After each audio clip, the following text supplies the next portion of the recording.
putting a handler spot there and putting a gate there is just not practiced. Okay, so that's giving you an idea about setting up a gate. What I'm going to just show is a little exercise that I did with my dog. Okay, I'd seen something similar on Facebook and I decided to put my gates into it. Let's turn it that way so that you can see it a little bit better. Okay, so what I did first of all was I practiced sending my dog all the way around the outside, and then when I pulled them back, getting them to cross in front of me and completing the loop. So first of all, I got my dog to go the opposite side of the obstacles to me, and then I pulled them round and I got them to pass, keeping on a straight line while I stood and running past me to keep the circuit going. So I practiced that, and obviously then, this is the interesting part. Here's a tip. Don't get too tempted to stand too close to the obstacles, especially when you want the dog to pass on the inside edge to you. Okay? Give them room. Step back.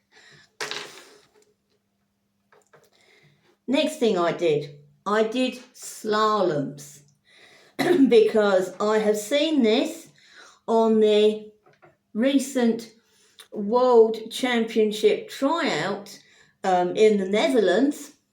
So if you're thinking of going continental, this is something that could end up on a course, and certainly something that HUK would be looking at doing. So I practiced my slalom, and I sent my dog out, in, out and in.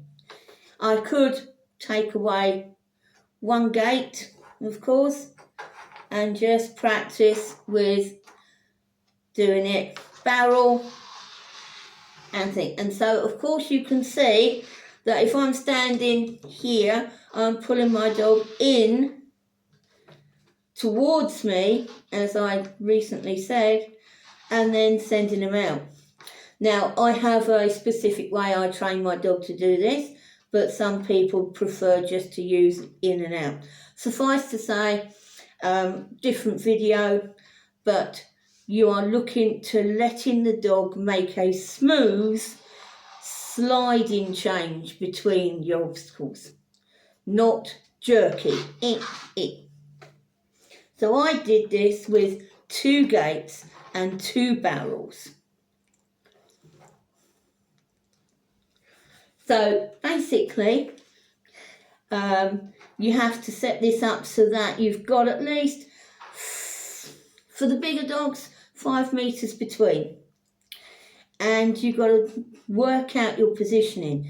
If you're new to slaloms, please cut it down and do it slowly for the dog's sake, not as well as your own. Because if you're new to slalom, then you are going to have to get into working your signals and body language in a smooth manner as much as the dog.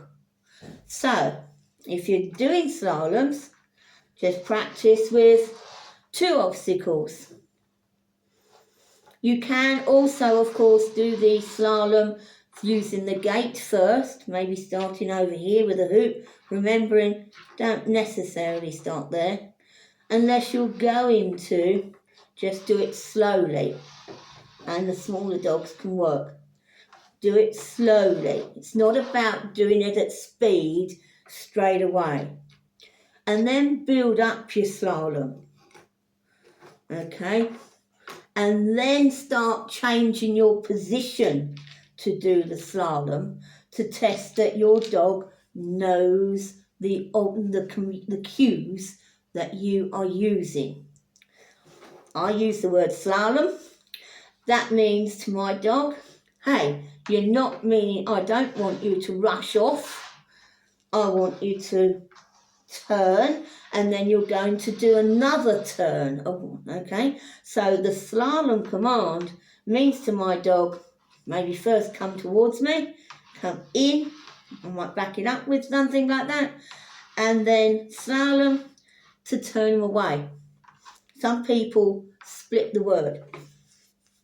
So sla means turning to the right, and kum or lum means turning to the left. It's up to you. You have to practice. You have to practice what you are wanting to say to your dog. Okay? And whether one word, teaching something completely new will work better than trying to use commands you're familiar using, but your dog doesn't know what you're doing.